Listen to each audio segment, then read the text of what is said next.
you, Armin.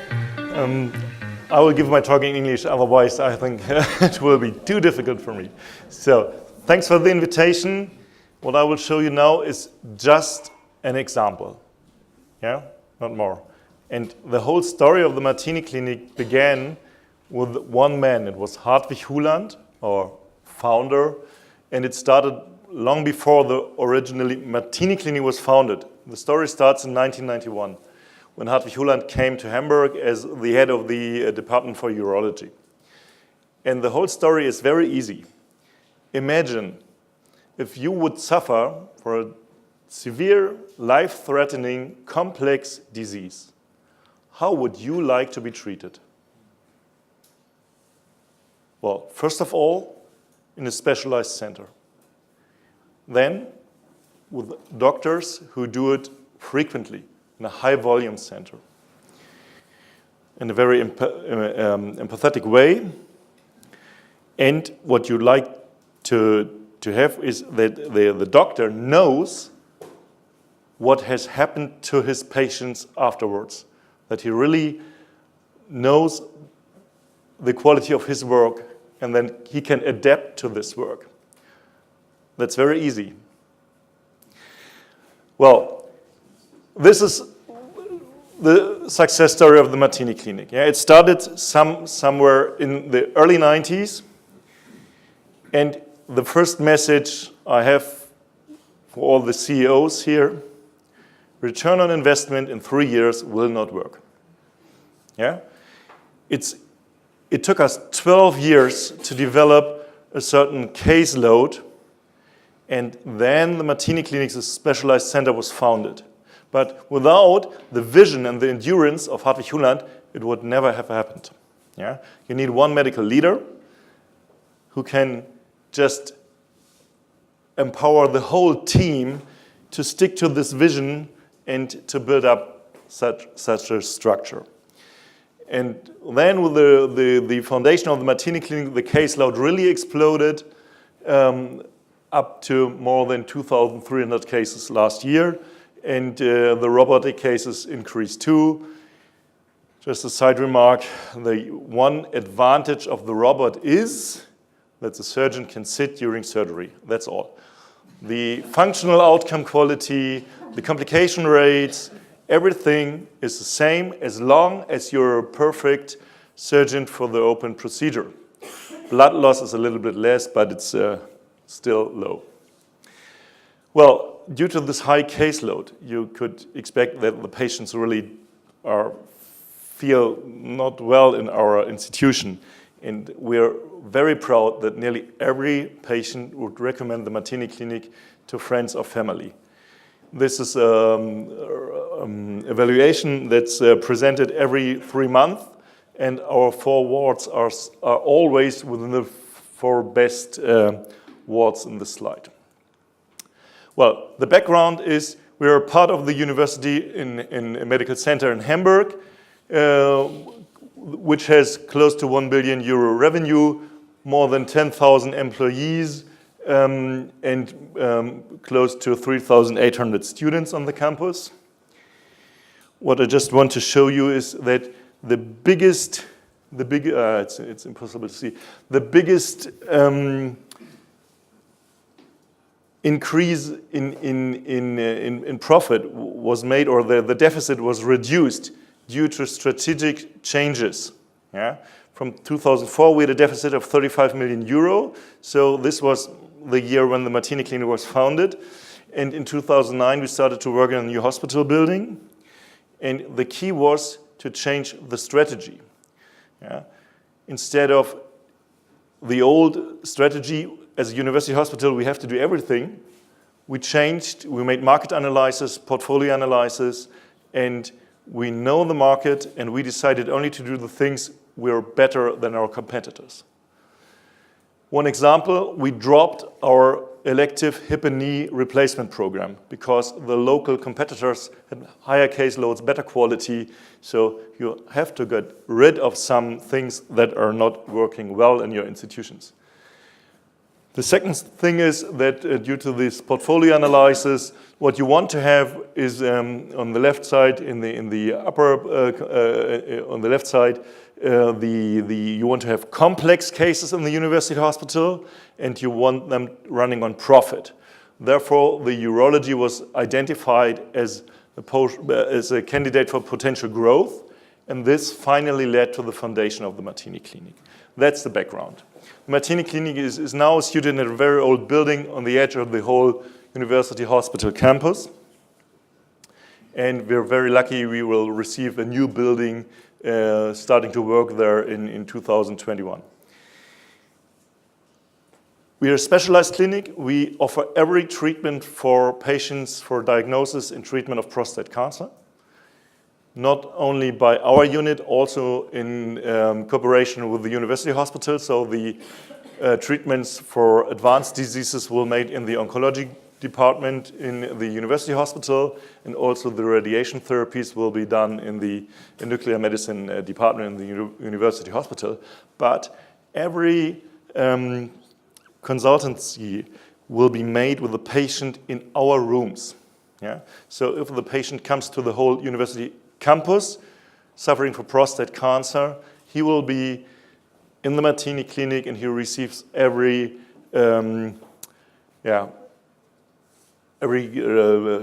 discussion with him, what's the right therapeutic option for him, will be done in this building. We see about 5,000 patients, outpatients a year. Last year we did 2,308 radical prostatectomies. We induced more than 400 primary radiation therapies. We have the biggest group of active surveillance patients in Germany with more than 200 patients. And we did more than 30 focal therapies. A third of our patients is included in clinical studies. We do a lot of research. And since 2008, we received a notable amount of money for research and industrial funding. Okay, that's the Martini Klinik. That's all. Yeah. But what I want to ask you is, if, Case, you know the question. If you would need another knee junction, where would you like to be treated? In Sweden. Okay. In where in Sweden? They give you a guarantee. Wow. Okay. Let's say, Joris, from the insurance company, if you would suffer for thyroid cancer, where would you like to be treated? Well, you have sources of information. No clue. Okay. Well, the key is, independent of the healthcare system, independent of the disease, the only thing that we know is that the variation in outcome quality is huge. And there's no source of information where you as a patient can inform yourself prior to a treatment about the outcome you could expect. Nobody, I would assume nobody, would buy anything from the internet without having some recommendations, some stars, and so on and so on. Yeah? But in healthcare, it's our blind spot. Yeah? As soon as we are ill, we think, well, we go to the doctor and everything will be good. No, for sure not. And that's our responsibility as working in the healthcare compartment to change this. Well, and one solution is the value-based healthcare model that has already been mentioned. And the major thing from my point of view is the switch in the point of view. It's not the medical doctor who defines quality anymore. It's the patient who defines what quality is or what outcome quality is. And it's not the cost per patient for the stay in the hospital, it's for the entire lifetime. Well, if you want to know what the patient really thinks and what he would judge as for good quality, you have to ask him some questions. And the key is, what are the right questions? Our actual quality control systems usually ask for process quality, for structural quality. That's fine. it's easy to measure, and but it's for the patient it's not very interesting. As soon as you ask the patient, the variability is huge. Yeah, I would I would maybe judge nutrition as a different quality as you. Yeah, so it's. But I really believe, even in a palliative care situation, the patient has a clear expectation what's good for him. And if we meet the patient's expectation, or if we over-fulfill his expectation, then we are good. Then we deliver good quality in healthcare. Well, first of all, you need to invest. You need to invest in an infrastructure. We built up a database. We employed people who work exclusively for this database, for just sending questionnaires to patients after treatment, for checking the plausibility of the questionnaires who come back, and so on and so on.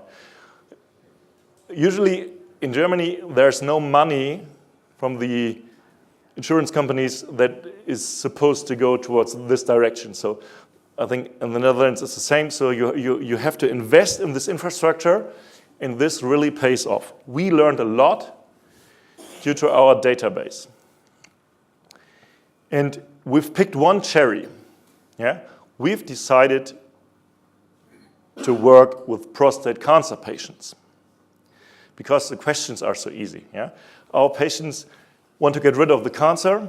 They ask, will I have to pee in my pants again, and may I have sex after surgery? So these are quite easy answers. For different diseases, this might be more complex. As you see, the blue bars are the caseloads per year. The orange area is the accumulating follow-up data.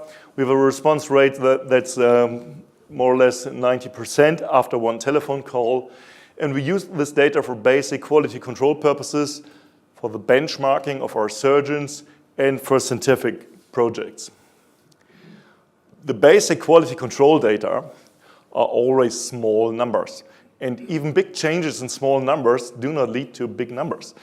And they don't matter to the patient at the end. Yeah? If for a knee surgery, the infection rate is 1.3 or 1.5%, it is completely unnecessary information as long as you don't have a problem with infections. Yeah? But if a knee stays 20 years or only 15, this might be of much more value from the patient's point of view. If a patient needs a blood transfusion, he will receive it during the stay in the hospital. He will not be affected for his daily life. If the patient is incontinent, he suffers every day.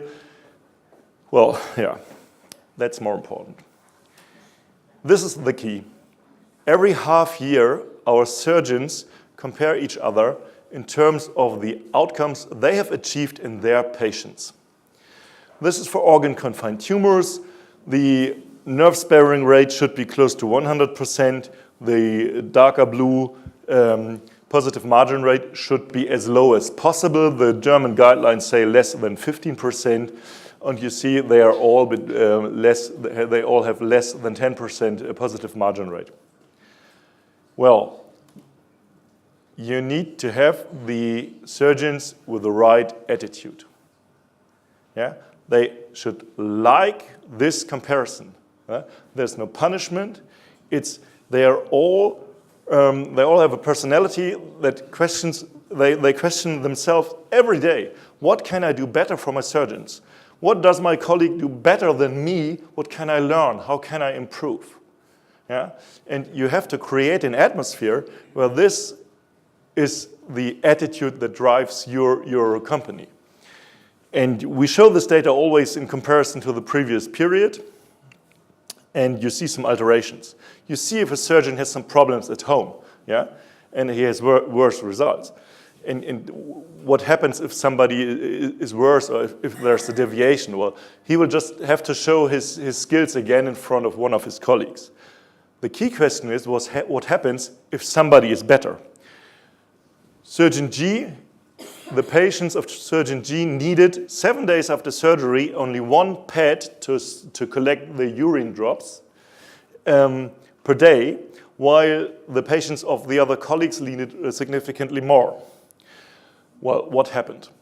First of all, the senior said, well, it's the young colleague, and well, he has only the easy patients.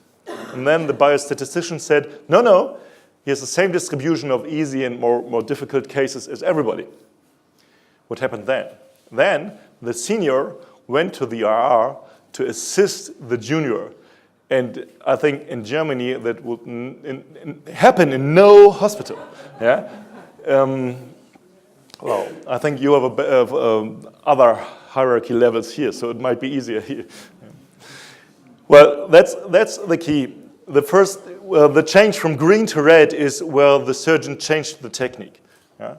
And it took us only 8 weeks to recognize that there's an advantage for the patients if you use the other technique. And within 8 weeks, the second surgeon started to change his technique, and the amount of pads dropped that the patients needed.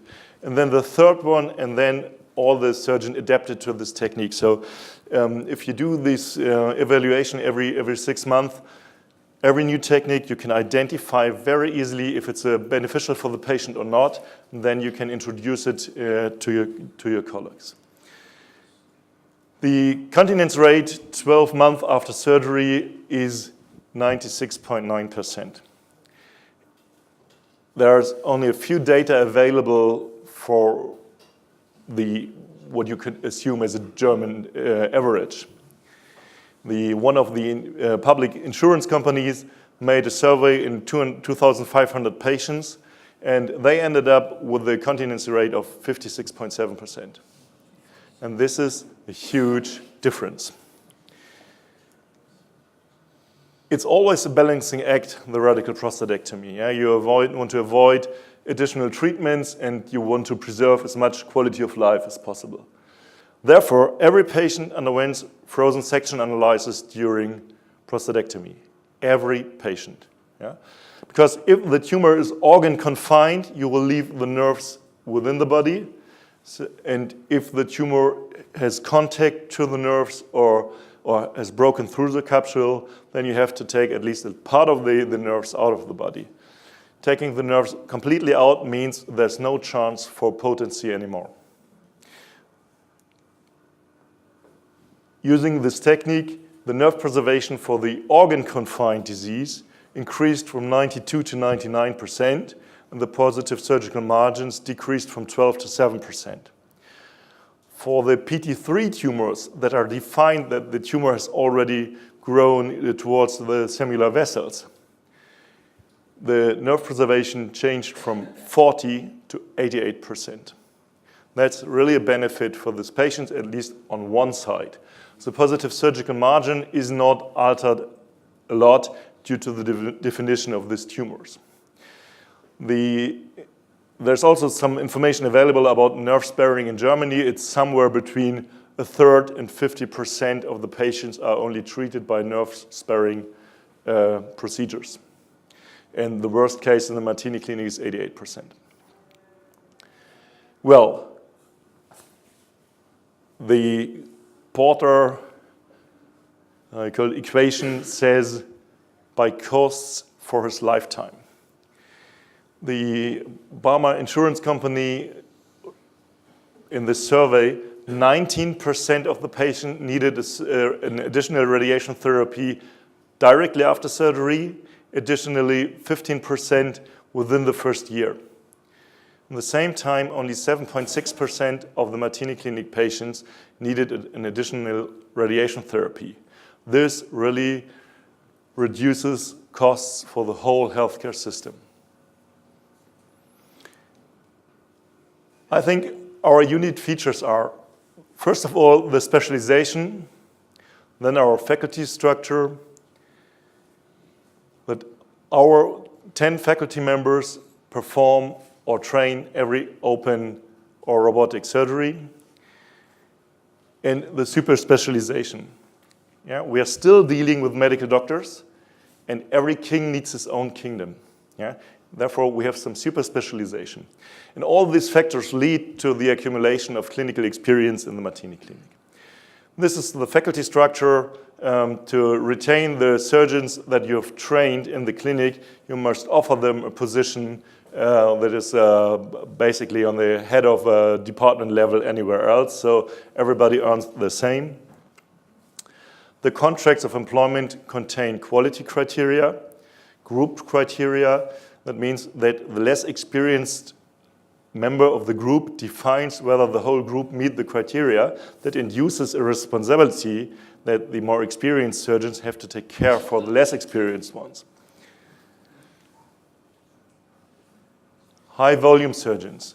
It's shown that you need about 350 cases experience unless you're able to treat 90% of your patients in a way that they don't suffer for a recidive within the first 5 years after surgery. In Germany, there exist only 5 hospitals that have more than 350 cases. So you see the Martini Klinik with more than 2,100 in this year. You see number 2, it's a clinic in Gronau with close to 1,000. And then there are 3 other ones with more than 500 cases. That's all. So I think it's very worthwhile to think about concentrating elective, let's say, hospitals for elective surgeries and separate them from the normal emergency hospitals, just to deliver the right structure. And this is another thing, it's a kind of institutional learning curve. If you see the green line, it's the line of Hartwig Huland. He started in 1992 with a continency rate of 75%. And it took him a long time, because he's a self-learning soloist, he had no teacher, to reach this 90% continency level. The other ones who started in 2006 and 2008, so the red and the purple line, they start on a much higher level due to the institutional situation, due to the clinical experience that has accumulated, and that the knowledge how to train the next surgeons just is higher. These are the super specializations. That means every morning when there's a discussion about the cases of the day, there's really an expert group that is able to discuss prostate cancer cases on a level that you can achieve anywhere else on the world only by using a telephone. Yeah? And this is what we are really fighting for, and where I like to inspire you to work towards the same direction. I think we need, if we will be ill, and if we need help, it would be very good that we have sources of information where we can inform ourselves about the expected outcome quality prior to treatments. For dentists, for heart surgery, for whatever. Thanks a lot.